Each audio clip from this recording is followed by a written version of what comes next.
wanted to pop on, not my typical background, and kind of debrief with you guys about a video I just watched.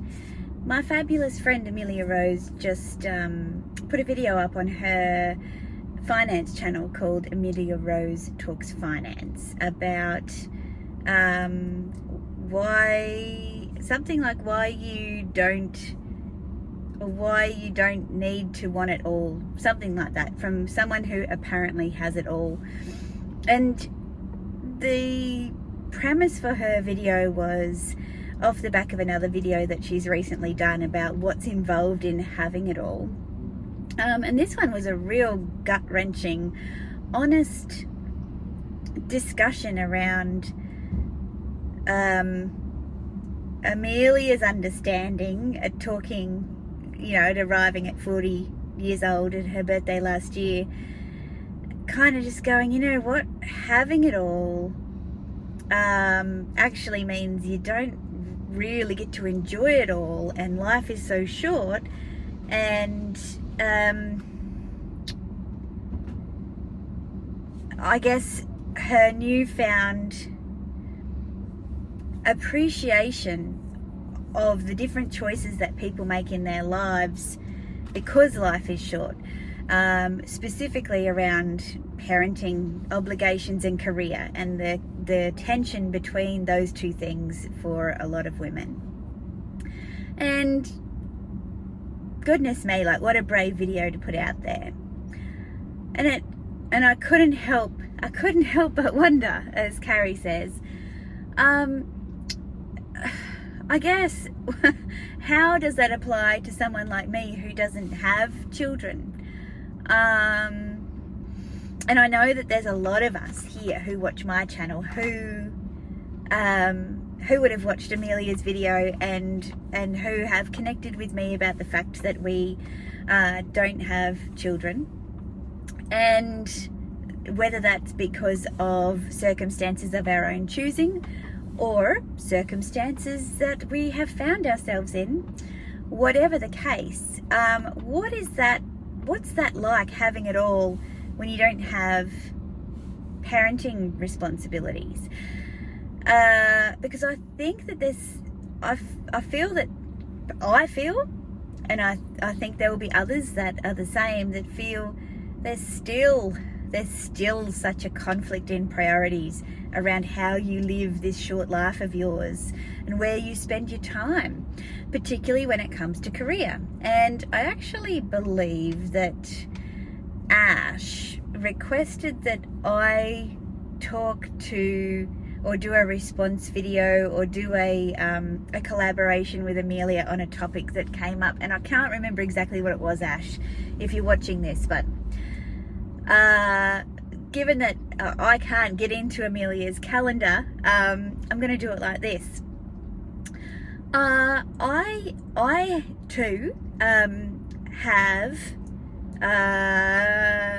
gone through my own, I guess, internal quandary about having it all and what does that mean, and I too run my own business.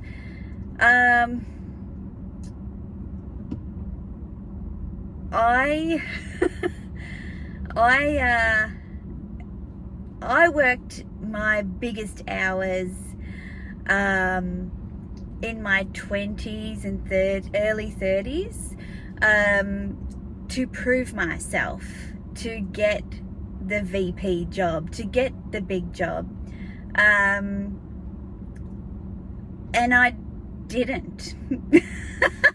And I didn't get those jobs. What I didn't realize was it wasn't who worked the hardest, and it wasn't who was the smartest that got those jobs. Those jobs are all about network and profile and politics. And as I was coming to the end of my corporate career, which I'll call it now, I found something that really excited me, which is what I do now in leadership and talent development, and helping organizations who want to change how they do things for the better and what have you. I realized that my ideal job and success, all the things that I thought were staples of success, a beautiful big home with a white picket fence and a couple of kids and a dog and a nice car and a beautiful husband, they were all someone else's idea of success, and they never really fit with what I wanted. And it took a lot of courage to kind of say, I don't want that path. I don't want, but also more so to go, if I get to the end of my life, working life, and I didn't get to the top, and I could have done, am I going to be okay with that? Am I going to feel like a failure, or am I going to feel like a success? And I can apply that same thing to parenting. So let's go to work. I work for who I want to work for. I work on the work that I want to work on, with people I want to work with, at a time that I want to work, for a rate that I want to work at. Yes, that means that I don't get all the work I want, and sometimes I get way more than I want. But I don't want to hire people. I don't want to build an empire. I don't want all of the chaos that I used to manage in a business for someone else for myself. That is not why I've done this. So some people might say, well, you know, why wouldn't you try and build your business? Why wouldn't you try and employ people and build a business that you can sell on afterwards? Because I don't want to. That's not success for me. Success for me means actually editing what I do. It means editing how much I work, and it's really hard to say no all the time.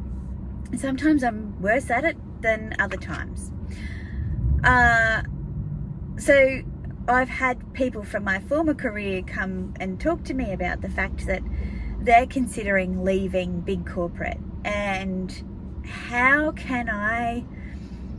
do I feel about not being associated with big corporate, about not having status in big corporate anymore, about not being defined by my job title, and how many people know what I'm doing, and my network, and being on a speaking circuit.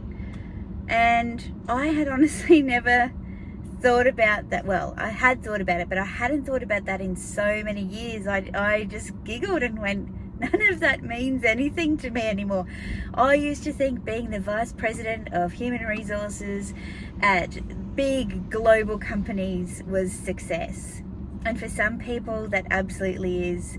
But for me, I don't ever want to work that hard for anybody else when my ethics and values aren't at the forefront. You just can't do that when you work for someone else all the time, especially when you get to those very senior levels. So I couldn't have it all because I couldn't work in a way I wanted to work inside of big corporate.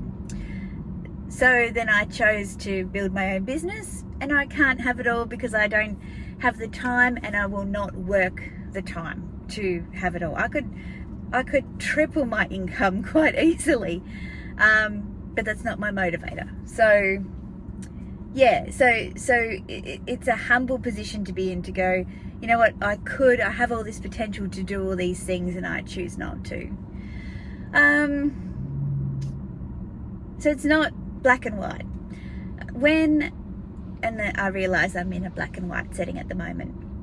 When I talk about parenthood, I never wanted to have children. That was a conscious decision for me.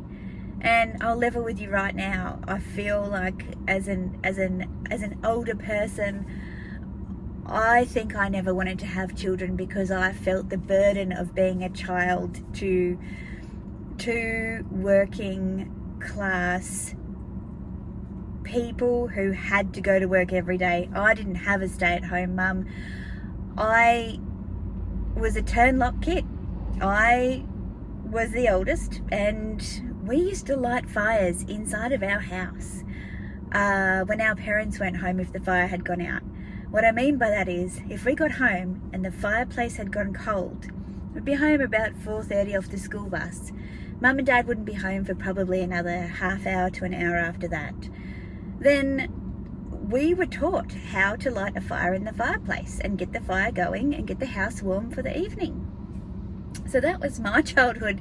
And when I say the burden, I constantly heard things like, we can't afford to do that, or that's nice for them but we're not doing that, or wait for your birthday, or wait for Christmas. You know, we ate out once a fortnight on payday, and I think that subconsciously I'm still like a very intuitive person, that I read a lot of signs, not from my father so much, but I read a lot of signs from my mother that she was kind of trapped into this situation, that even though she dearly wanted to have a family, I could see what she was missing out on by having 3 kids under 5, and you know, as that escalates, I could see the tension for her, seeing her sisters working in career and traveling the world and having nice things, and that she couldn't because she had us. That wasn't obvious to me until recently. Then I met my husband, and he's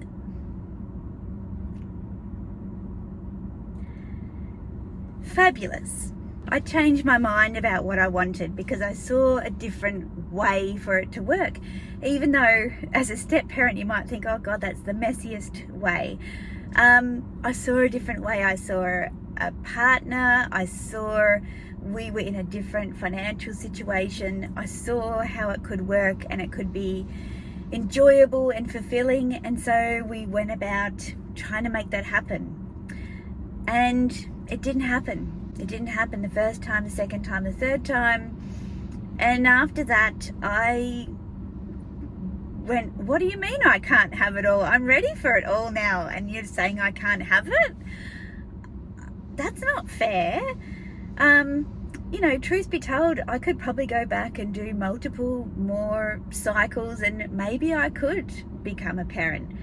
But what that process taught me was that I was not willing to change who I am and what I think about myself and potentially be a failure at something that I have no control over, as in getting pregnant and having a child. I wasn't prepared to let that define the rest of my life, like some people are.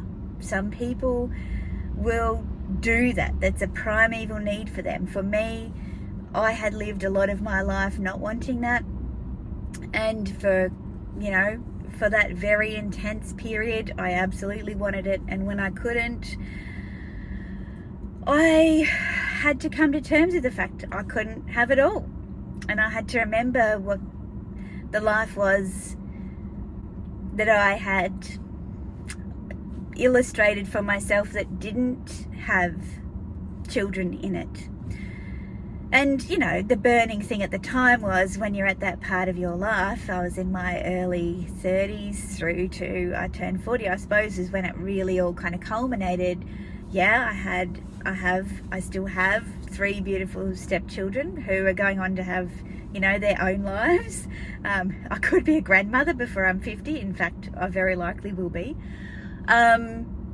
That my brother and sister, who are both younger than me, both started their families and have, you know, I have a gorgeous tribe of nieces who are all under 8 years old, which is fabulous. So you're constantly exposed to people that have what you want, and I know that I'm probably one of those people to someone else. But I think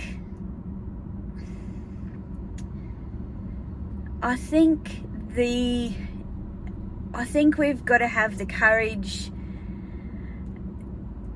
to write our own rules and to figure out what having it all means for us individually, and to not look at somebody else's life and think that's missing from mine, to simply see it for what it is. And similarly, when you are on the receiving end of people querying the choices you've made, where you could be a bigger person, you could have a bigger life, to respond and say, I've chosen this life and this life makes me happy. And I think that takes extraordinary courage, and that's a conversation that we very rarely have. And I think that Amelia's video really highlights the lack of transparency that we have with ourselves and each other, particularly as women, around making our own rules, you know, and not getting to 40 like we are and going, oh, figured it out. I mean, you know, that's part of aging, that's part of acquiring wisdom, but if there's anything that any of the younger people take from this conversation, and I say younger people, people younger than Amelia and I, is like, don't be arrogant enough to think that you can do it better and differently than everyone else, because God knows everyone's tried. But just listen to some of the stories and take the opportunity to learn from the experience of those who are doing it now and who've gone before, and make your own rules about what success looks like for you, because your kids are going to probably have, you know, God knows what it's going to look like by then, but they're going to have their own journey too. And I think trying to live by someone else's rules and expectations of success, it's not a life. So that's my 2 cents worth on that one. If anyone else wants to talk about it, talk about it. I think the more of us talking about it, the better and more inclusive the world will be. So thank you, Amelia. Thank you all. I'll see you in my next video. Bye.